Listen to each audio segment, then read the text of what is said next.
जय श्री राम। श्री राम चैनल के दर्शकों को मेरा बार बार नमन। मेरे मित्रों, मैं आशा कर रहा हूँ आप लोग मुझे देख रहे हो, लाइक कर रहे हो, सब्सक्राइब कर रहे हो और मेरी वाणी को जन जन तक पहुँचा रहे हो। मेरे मित्रों, कल मैं नहीं बोल पाया था, कुछ ऐसा प्रसंग था, उसके लिए क्षमा याचना चाह रहा हूँ। आगे की कड़ी जोड़ रहा हूँ।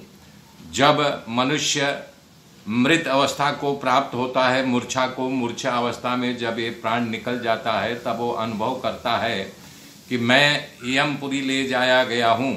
यम अपने नियम अनुसार मुझे दंड दिए हैं। स्वर्ग या नरक भोगने के बाद वो जीव यम के निर्देशा अनुसार किस किस उनियों में भोग करके पुनः वो धरती पर भेजा जाता है। तो वो सबसे पहले धान्य यानी जो अनाज है, फल है, उसमें वो प्रवेश करता है।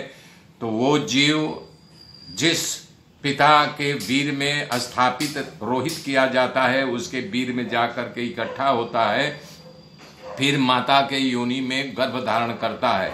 तो इस प्रकार से शरीर को प्राप्त करता है। तब जब गर्भ का धारण कर लेता है तो अपने पूर्वजन्म के कर्मों के अनुसार, उत्तम कर्म के अनुसार संसार में मनोहर आकृति वाला रूप में जन्म लेता है। कुछ काल के बाद चंद्रमा के समान सुंदर मुखात्री मनोहर, जवानी में कानोन्मुख लोगों को भला लगने वाला, धीरे धीरे फिर उसको निशाचरी वृद्धावस्था आकर के घेर लेती है। उस बुढ़ापे न किसी व्याधि के निमित्त से ही उसका मरण होता है। पुनः मृत्यु जनित मूर्छा प्राप्त होती है। अतः पुनः स्वप्न की भांति बंधुओं के द्वारा दिए गए पिंड आदि के द्वारा पुनः सूक्ष्म शरीर की प्राप्ति होती है और वो यमलोक को जाता है। फिर वहां से पुनः नाना योनियों की प्राप्ति होने पर उसमें भ्रमण क्रम या बारंबार अनुभव करता है। इस प्रकार से वेगशाली परिवर्तन को तब तक पुनः पुनः अनुभव करता रहता है जब तक कि मोक्ष की प्राप्ति के दरवाजे पर आकर के नहीं खड़ा हो जाता है। कह रहे हैं, प्राणियों के शरीर में जो छिद्र स्थान है उसमें प्रविष्ट हुई वायु तब अंगों को चेष्टा उत्पन्न करती है। तब लोग कहते हैं कि तो जीवित है, परंतु ऐसी स्थिति सृष्टि के आदि से लेकर के जंगम आदि प्राणियों में भी उत्पन्न हुई थी। कारण कि वृक्ष आदि स्थावर प्राणी सचेत होते हुए भी चेष्टाहीन है। तब जीव आत्मा मनुष्य आदि शरीर के रूप नगर में पहुंच जाता। तब वहां बुद्धि को चक्षु आदि इंद्रिय गोलकों में जा करके उसके द्वारा बाह्य पदार्थों का अनुभव करता है।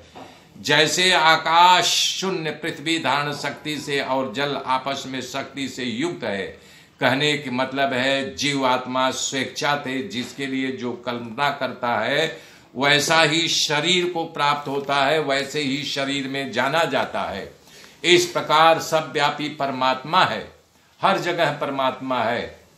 जंगम रूप से जंगम की, अस्थावर रूप से अस्थावर की कल्पना करता हुआ सबके शरीर रूप में स्थित है। इसलिए जो जंगम जगत है वो अपनी कल्पना के अनुसार जैसा समझता था आज भी उसी रूप में वर्तमान है।